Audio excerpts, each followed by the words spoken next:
It's another edition of Time About the Movies. We're wrapping up September 1990. We've got 4 movies to look at today.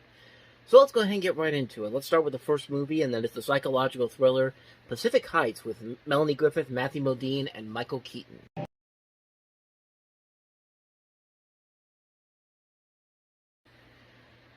And really, you could pretty much see where this movie went wrong. I mean, give Michael Keaton credit. He really is the best thing about this movie. Although I will say both Matthew Modine and Melanie Griffith are very good in this. I will say also, though, that the movie does start off not like the typical thriller of this kind. Like, you don't expect it. Like, you expect this to be just a pretty generic psychological thriller, but it really doesn't start off that way. It doesn't start off as badly as you might think, but once we get halfway through, and then we start to realize, okay, they're going to go through these same tropes that we've seen over and over and over again. It's just, yeah, it just falls apart, and it's unfortunate too, considering the talent that's on here, the director John Schlesinger, and just this cast that they have. Not just Griffith, Modine, and Keaton, but you also have Mako, you have Laurie Metcalf, you have Tippi Hedren in this movie from The Birds, Dorian Hayward, just this incredible, just a really, pretty much a good cast in this. Beverly D'Angelo from the Vacation movies has a cameo in here. It's just unfortunate that the movie just goes through the typical by the numbers thriller storyline that it goes through. Like, is like the guilty person's gonna get the protection, and the innocent people are the ones that are seen as the villains at first, and then it goes down that path you see all the time in these movies. There really is nothing there, and it doesn't really work as well as the detective thrillers I think they wanted it to. There's so much potential here where they could have had something really good, but it just doesn't really work out in the end. It's a very forgettable movie that had so much potential to it with the cast they had and the decent start that they had, but then unfortunately it just craters into predictable generic territory, and it's just not a good movie. It's just unfortunate because of everything that it had going for it, and it just couldn't stick the landing. Pacific Heights came and went. Sadly, it didn't live up to the expectations that it had potentially. So, with that said, let's go ahead and get on to the next movie, and that is Dark Angel. And wait until you see this trailer, because when I saw this for the first time, I was like, whoa.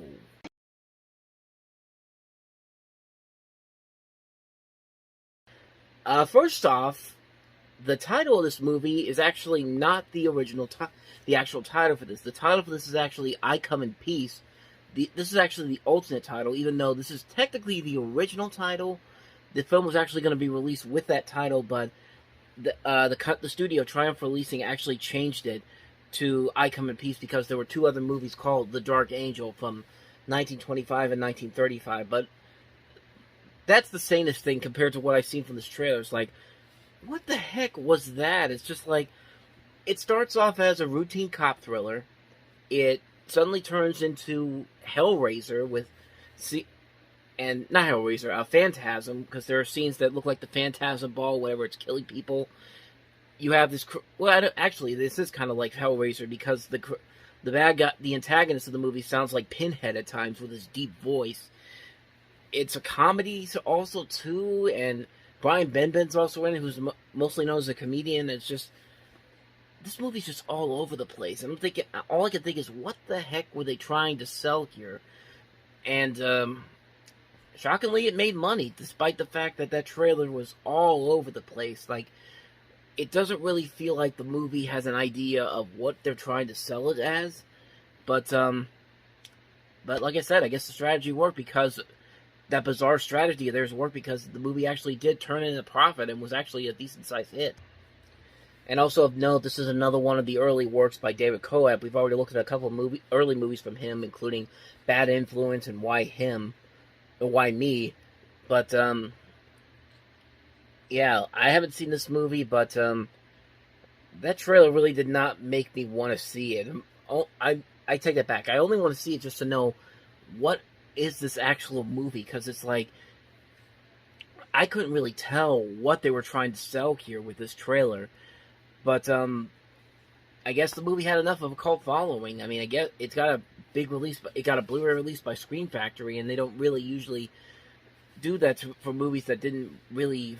Well, I take that back because they do that. But you see, this trailer has really confused me because I have no idea what the heck happened. I have no idea what the heck the movie is trying to sell me to. But anyway, I'm gonna shut up now. That's Dark Angel or I Come in Peace or whatever the hell this is. Let's get to a much simpler movie, the sequel to The Last Picture Show, which is Texasville.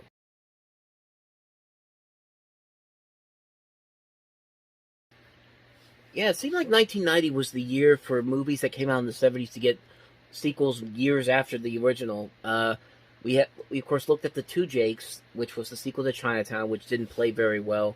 Well, we still have The Godfather Part 3 down the road as we get into the end of the year, and we also have Rocky 5, which is still coming up in about a couple months from now. But Texasville is probably the most interesting one besides Godfather 3 because of the fact that it's a sequel coming almost 20 years after the original Last Picture Show. Unlike the Last Picture Show, which was filmed in black and white, this is in color, and both films are directed by Peter Bogdanovich. Most of the cast from that movie is back in this movie. This actually takes place in 1984, which is supposedly 33 years after the events of the Last Picture Show.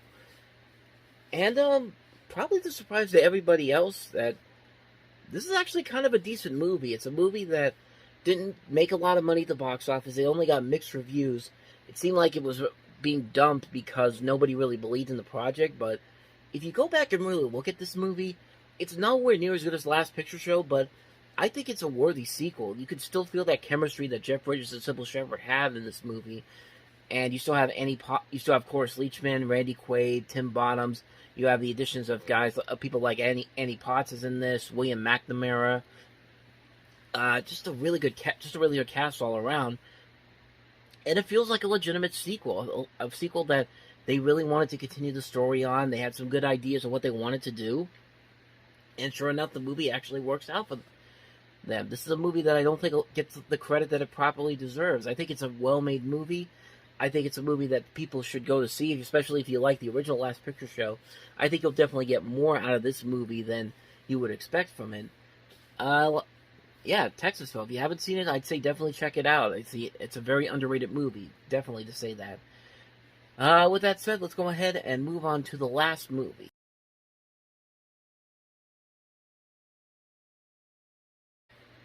Yet another gangster movie. Apparently September of 1990 was the month of gangster movies because we had State of Grace, we had, of course, Goodfellas, Miller's Crossing, King of New York. This is the movie we're talking about. Really good cast: Christopher Walken, Lawrence Fishburne, David Caruso, Wesley Snipes, Giancarlo Esposito. Abel Ferrara directed this, who would later go on to direct Bad Lieutenant, which I think is a much better film. But King of New York is a pretty good movie. It's a really good movie. It's a very unique, stylistic gangster film, very similar to State of Grace in a way.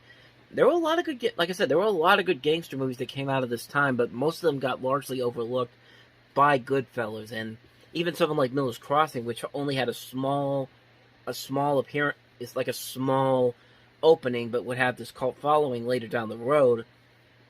But yeah, this is a very underrated movie. It does very similar things to most gangster movies, but it works solely because the cast is really going to the nth level to present a movie that's much better than it has any right to be. I think Christopher Walken gives one of his best performances in this. I think Lawrence Fishburne gives a performance that really shows his acting abilities growing right in front of our eyes. Like I said, it's a fantastic movie. It's a very underrated film. Definitely check out King of New York if you haven't seen it already. I definitely say check it out. And with that said, that's going to wrap up another edition of Time About the Movies. Next time around, we jump into October 1990 with 5 movies to look at, including Steven Seagal's latest Marked for Death, the re-release of Disney's animated classic Fantasia, Desperate Hours, a remake starring Mickey Rourke and Anthony Hopkins, Henry and June, the first NC-17 movie ever made, and Barry Levinson's follow-up to Rain Man, Avalon. So we'll look at those 5 movies next time around. Other than that, though, thank you guys for watching, and as always, if you want to see more videos like this, check out the playlist on the next page, check out the previous episode, and I'll see you guys tomorrow for another new episode. So thank you for watching, I'll see you guys tomorrow, and until then, take care.